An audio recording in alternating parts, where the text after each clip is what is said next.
Hello, everybody. Welcome to another episode of Out West Wilderness.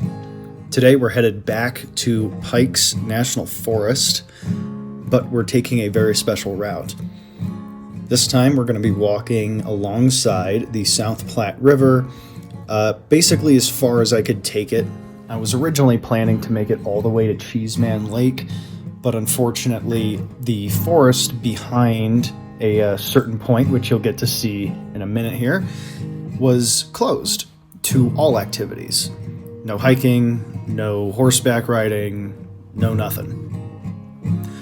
And, I don't want to get people in trouble or make them have to fence it in, so I wasn't going to go past there. And besides, there was plenty of adventure to be had anyway. The hike started out pretty tame. It was just a little bit of uphill followed by a little bit of downhill. Nothing too much to see. Just a little bit of snow on the ground, but I was really looking forward to seeing the lake. Of course, the lake never actually happened, but that's beside the point. The river itself was nice. It was loud. It was a refreshing sound. And I also got to do a couple of extra things that, most folks might consider to be dangerous. For example, when you're talking about difficulty in levels of terrain, it is separated into classes. So a class 1 would be kind of like what you're seeing here for the most part. You can absolutely stay on your feet. Your hands are 100% not required at all. But later in the hike, you'll get to see some Class 3 and Class 4 terrain. Class 4 terrain is, it's a lot closer to free climbing or scrambling than it is to actually hiking.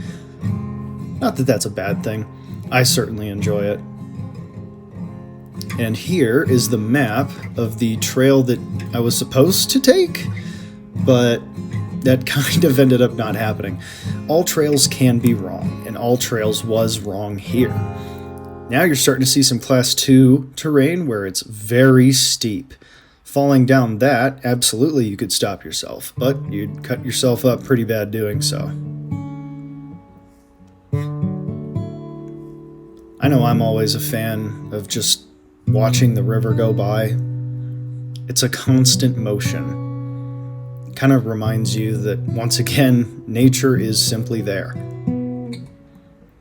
And up there on those rocks was where the trail was supposed to be, I think. Either way, I was able to make my way around fairly easily through this part.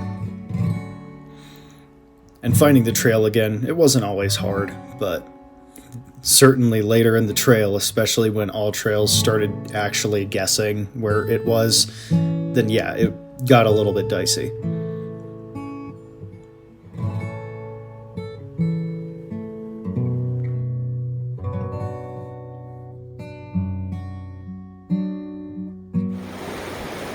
Listen to that water. It's very easy to remember where you are once you start detaching from your mind and you just start paying attention to what's around you. Like all these rocks, the granite rocks, they were a lot of fun to climb up, but it never really does justice to how those rocks got there until you look. For example, here you can see where the water line is generally supposed to be, but we've had very poor snowfall this year in Colorado. This area should practically be covered in a light blanket of snow this time of year, but it is not. Anyway, we must progress onward. Time waits for no one.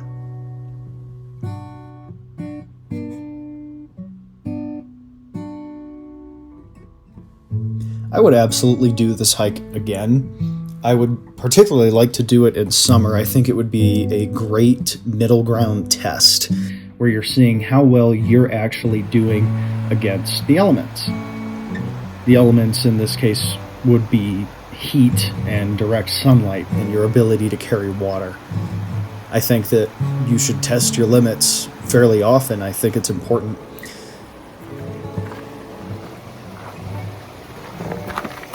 And here is a little bit of maneuvering so I could get closer to the water.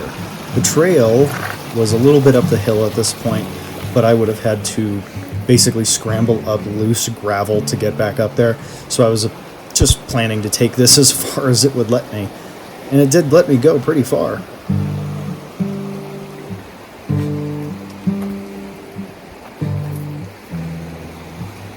And there you can see those white score marks again where it's supposed to be. The water level's supposed to be.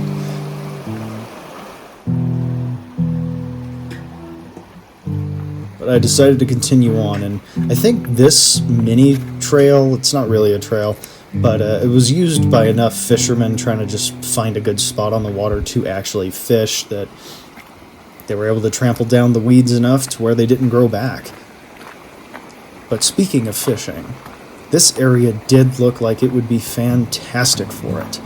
I was able to find out that there were some fishermen who were there. I was able to spot them. And I know one of them spotted me while I was way up on the rocks.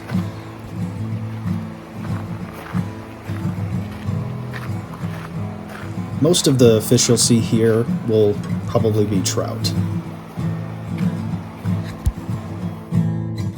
And now we get on to the very technical part. What you're seeing right here is somewhere between Class 3 and Class 4 terrain, and I was absolutely pinned up against this rock.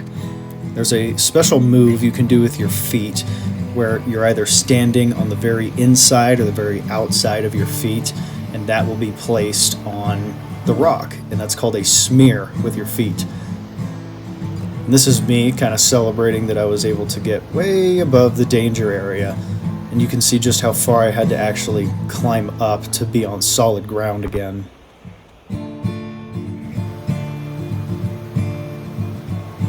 This part of the hike was less dangerous. There were some spots where I could tell that there was probably a trail, but looking down, that water, you see how you can't see the bottom in that at all? It's because the water carved through the rock enough to where it made a channel, and that channel is actually pretty deep. And then here's another little area that was a little bit difficult to cross, but I could see that bridge up ahead, and I didn't notice that on my All Trails app at all. So I was kind of curious to see what would be there. Would there be anything for me to actually do or see or film? The answer was yes. But at this moment, I was kind of just focused on not sliding down the hill. And right there, see that?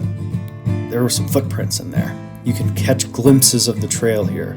Not many people go as far as I did. And there's that sign I was talking about. It'll be fenced if I go over there, so in order to prevent fences from ever going up, just don't do that. And if you do, don't get caught.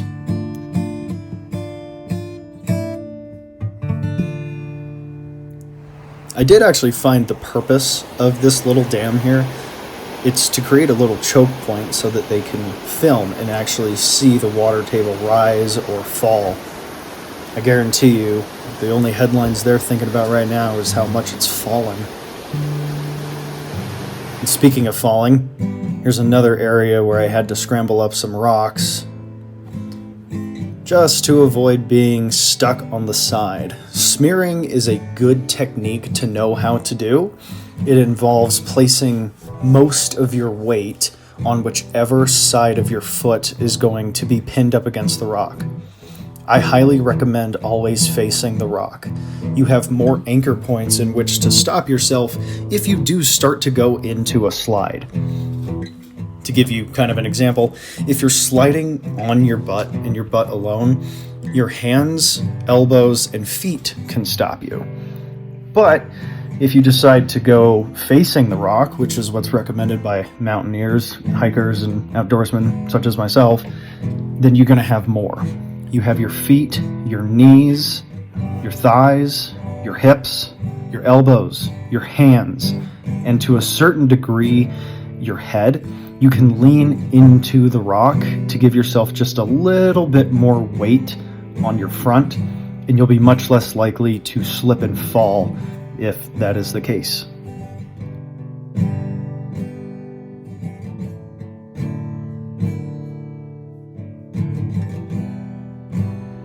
When coming back, I decided to take a much different path than the one that I took to get in.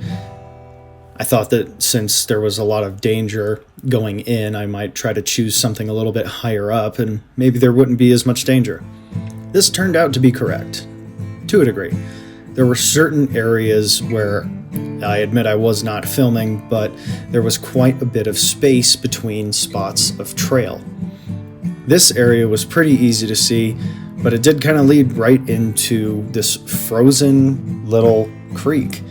I think that this was snowmelt, but it was very crunchy, so maybe it could have just been ice or froze over.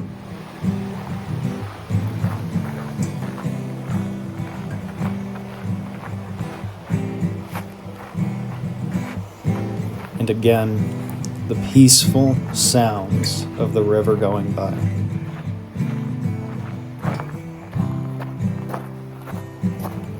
This hike felt a lot shorter than it actually was. Part of that may have been due to the adrenaline dump that I received while having to smear against a rock, but part of it I think was just the calming nature of the water itself. Kind of a rare treat to be able to get this close to the water with this much clear visual and not that much snow interference, especially in February.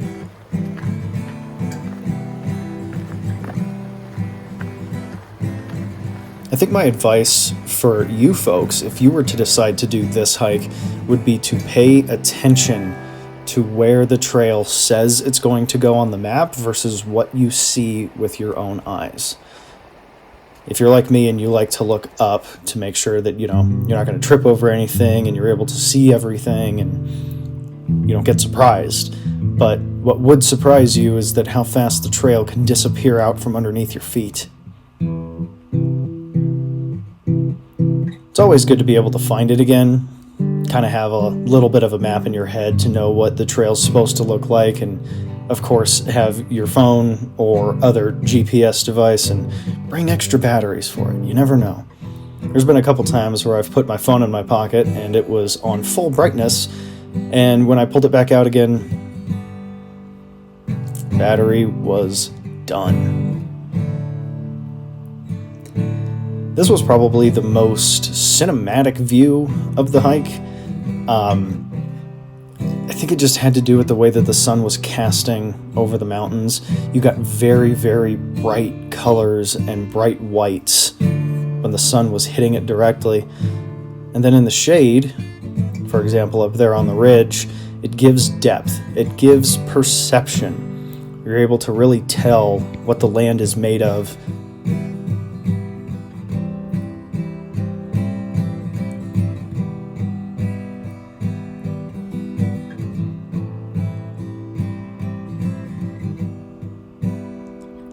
Continuing on, most of the trail at this point was that very established trail from the beginning, but I decided to take a little bit of a detour to see something cool. Here's another bit of water that got stuck between rocks and froze and started to roll downhill.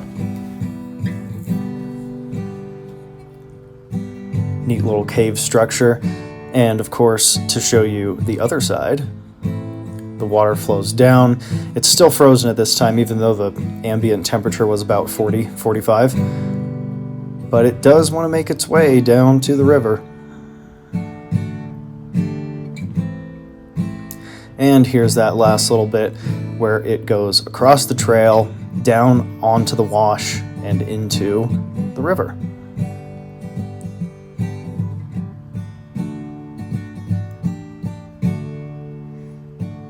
And of course, with the evening creeping up, I always want to stay out in nature past dark, but if I'm out and about when it's dark, then I can get a little bit scared. That's why you always happen to carry a flashlight, a headlamp, and a pistol.